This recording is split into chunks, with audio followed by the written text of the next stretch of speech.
Hello again, YouTube. So I want to talk about this while I'm thinking about it. So I'm in Angryman's live because I told y'all I don't unsub anyone, and I like to know what everyone is saying and their train of thought. It makes me better as a speaker and as a content creator. And Angry Man, I ain't gonna lie. A lot of stuff, like I was thinking about some of my friends I grew up with. That's how it was for them. They had stepdaddies, they wasn't getting the love that I was getting. See?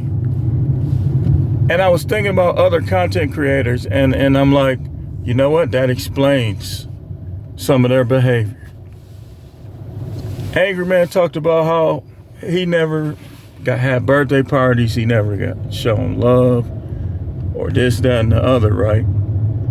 And that's a sad thing, because this whole thing between us and the white apologists with the white savior complex, as Six highlighted, which is an old term, but she highlighted it when she was cooking Anton. And I was thinking about other content creators, and I was thinking that's why some of them don't care. That's why some of them it's only about money. How can you be a leader if you've never been led? And I ain't taking shots at him this time, I promise you. He just gave me some ideas. Leaders, the greatest leaders have been followers. The greatest leaders started out as followers. See, my father, and we all know my father was the leader of the house. Even when he was quiet, even when he was being nice, even my mother was running her mouth, we knew who the leader was. He was just letting her do this and do that. But when it came down to it, everybody knew who the leader was. It was my father, and he usually led by example. And this is what I'm saying, man. It's like I was thinking about some of the content creators who I've heard say that they didn't have both parents. You could still become something, but sometimes when it comes to leadership, it's like it's gonna be some screws and bolts missing. And even if you had both parents, if they got divorced while you was young, that could be a problem unless they was both there.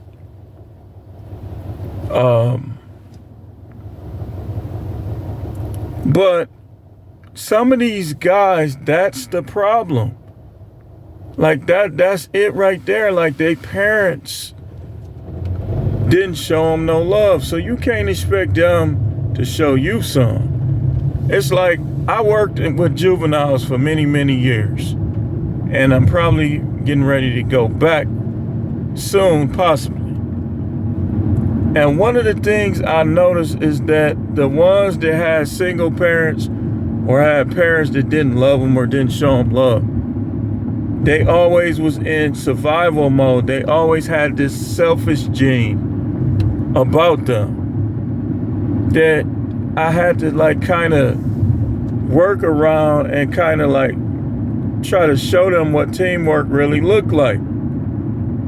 That's the problem with this dude. It's like, I get it. So now I understand I'm still gonna cook him until he realized and admit that he was wrong for taking up for her. And he, once again tonight, he was taking up for her again. And now he's trying to make jokes about butter biscuits and being a coon. How are they super chatting him? They must be just like him. I'm glad I didn't grow up like that, man. I am. I'm glad. Yeah, my parents, they kind of was different when we grew up. But when we was younger, man, my father was my football coach. He was at all my football games. He used to,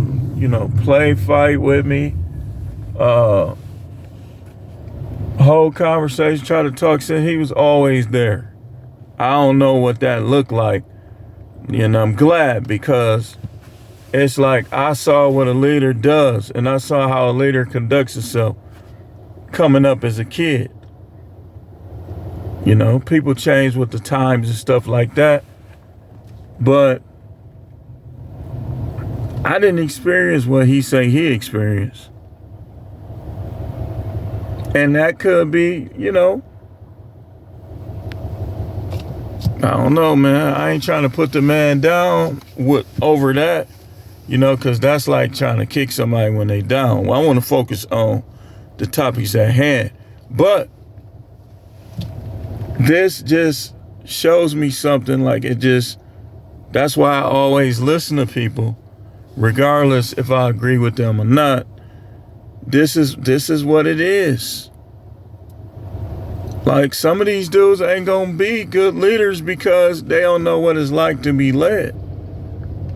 It's gonna be a selfish gene where people say, like, kind of like in the jail, guys are not even like you, but if they know they could get something out of you, they'll say whatever they think they need to say to get what they want to get.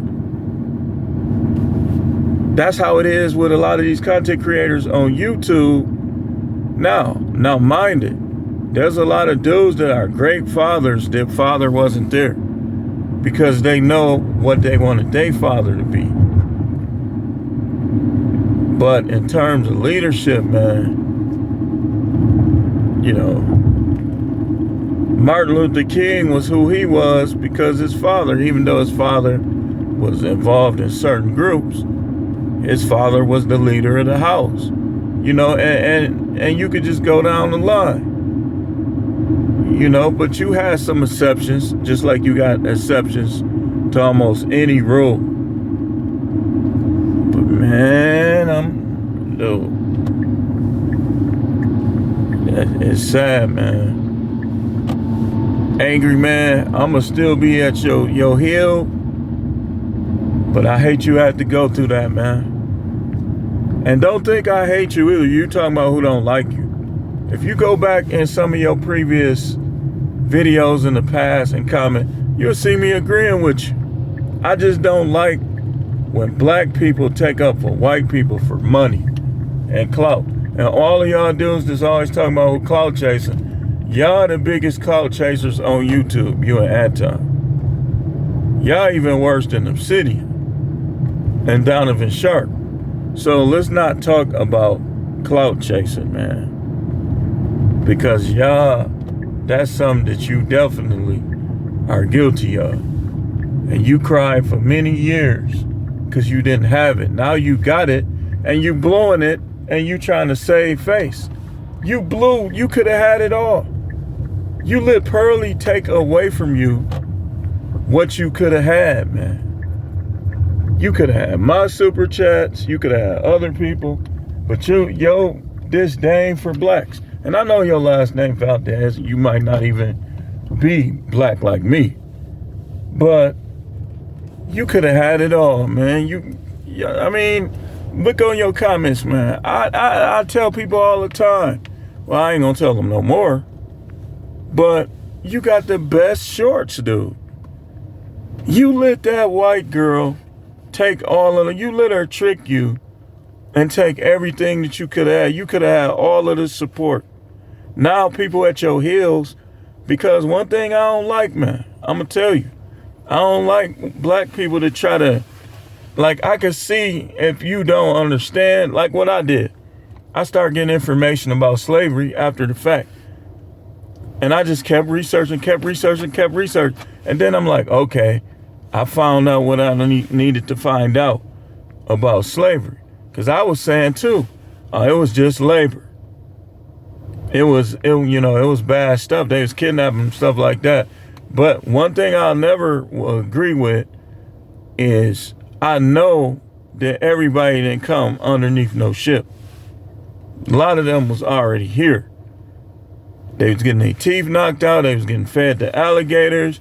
They was making them dudes have sex with their own mother. All kind of stuff. So by you saying it wasn't that bad what she said, you public enemy. You're an enemy. You're an enemy. But now I see you act like you do because you ain't had love coming up. You should have came out with this a long time ago, and you could have got love. And then, I mean, come on, Angryman. For real.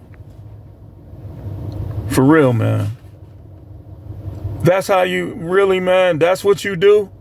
Because things went a certain way in your childhood, you take up for racist white girls? That's sad, dude. And then how you didn't mention Ringo. You put Obsidian over Ringo. For real, man. I mean, I know Ringo talking about he by himself and all this other stuff. But you got to get, as men, we got to get credit where credit is due.